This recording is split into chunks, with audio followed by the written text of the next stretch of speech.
Hey everyone, and welcome.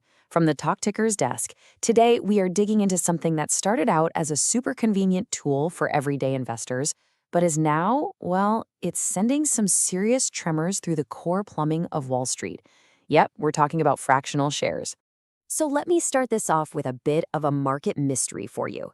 Picture this, a stock that's famously expensive, super high priced, and usually it's pretty sleepy. It doesn't trade all that much. And then all of a sudden, its daily trading volume just explodes, like quintuples, for no obvious reason. There's no big news, no major fund jumping in. So what on earth happened? Well, that stock was Berkshire Hathaway Class A. And the culprit? It wasn't some massive hedge fund. It was actually an army of small, individual investors. You see, for the very first time, millions of these tiny, dollar-based trades were suddenly made visible on the public record, and it pulled back the curtain on this massive, hidden force that's been quietly reshaping our markets. So let's start right there with that really puzzling volume spike. It was really the first time we all got a clear look at how this product, which was designed to make investing more democratic, is now really pushing the limits of the very infrastructure it runs on. It's a classic story of brand new innovation running headfirst into old school legacy systems. So let's talk about the promise here. Why did fractional shares get so incredibly popular in the first place? Well, it really all boils down to one word: access.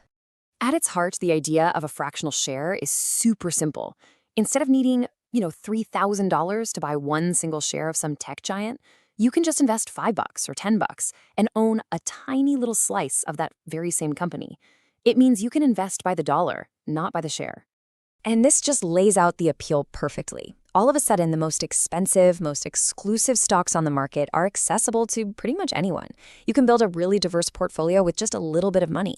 And it makes it super easy to stick to a disciplined strategy, like dollar cost averaging, where you just invest a set amount every month without ever having to worry about the share price. I mean, it really blew the doors of the stock market wide open for a lot of people. But here's where the story takes a pretty interesting turn. That convenience that you, the investor, see on your screen, it hides a really complex reality behind the scenes. So let's take a look at how these little fractions are actually created. Because, spoiler alert, it is not what most people think. So let's say you want to invest $50 into a stock that costs $500 a share. Your broker can't just go out and buy a tenth of a share. The market doesn't work that way. Instead, what they do is they pool your money with a bunch of other investors, they go out and buy whole shares, and then, and this is the absolute key, they make a note in their own private books that says you now own zero point 0.1 shares. And this gets to a really critical point. You don't actually have direct legal ownership of that little piece of a share. What you own is a contractual claim on your broker. It's essentially an IOU from them that represents your stake in the whole shares that they own on your behalf. So what does that actually mean for you? Well, it's a huge difference. With whole shares, you have a real transferable asset with full voting rights. But with fractional shares, your ownership is basically tied to your broker. It only exists on their books. You generally can't just transfer it to another firm. You have to sell it. And you almost always give up your voting rights. Now, this IOU system, while it's really efficient for the broker, it opens up a whole new can of worms. It creates a new set of risks, not just for investors, but for the companies themselves and for the entire market. And yeah, the big regulators, they're definitely paying attention. The top securities watchdog in Europe, ESMA, is flagging a major concern. Because fractional shares aren't really defined in the law, they're treated differently all across Europe. And this fragmented approach, it basically means nobody's quite sure if investors are actually protected. And it's not just theoretical risk. People have actually figured out how to game the system. In this one now infamous case with a company called UPEXI, some traders figured out how to exploit the roundup rules during a reverse stock split. By spreading these tiny fractional holdings across thousands of different accounts, they literally forced the creation of unauthorized shares, diluting the real shareholders by 19%. They turned a routine corporate event into an attack on the company. Okay, and all of this leads us to the biggest problem of all. This incredibly popular product is putting an immense strain on the aging infrastructure of the financial markets, what we in the business call the plumbing. I mean, the scale here is just staggering. Our analysis shows that fractional trades now make up more than a fifth of all stock trading volume in the US. That is huge, but the systems were never built for this.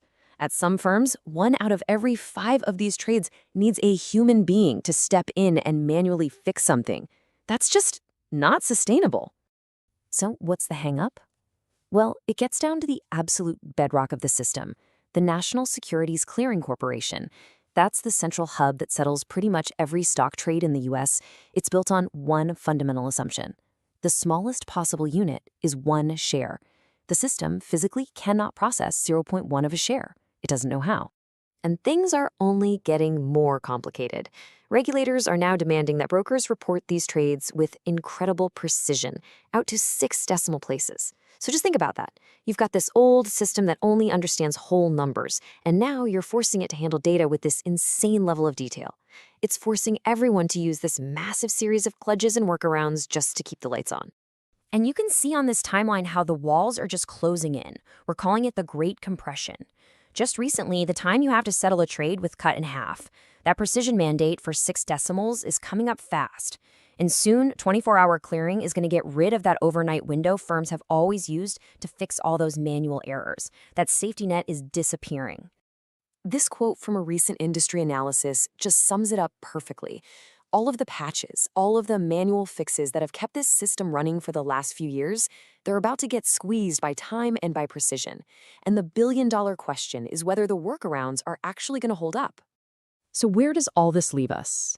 Well, we are at a major crossroads, stuck between this amazing goal of expanding market access for everyone and the hard reality of our current market structure's limits. And this, right here, is the democratization dilemma. Fractional shares have been an undeniable, incredible success for financial inclusion. They've brought millions of new investors to the table. But they did it by building this new virtual system on top of an old physical one. And right now, those two systems are in direct conflict. You know, that Berkshire Hathaway volume spike? That was the first big warning sign. The real question now is whether the industry can upgrade its plumbing fast enough to handle this huge wave of democratization that it unleashed, or if the cracks in the system are about to get a whole lot bigger. This is not financial advice.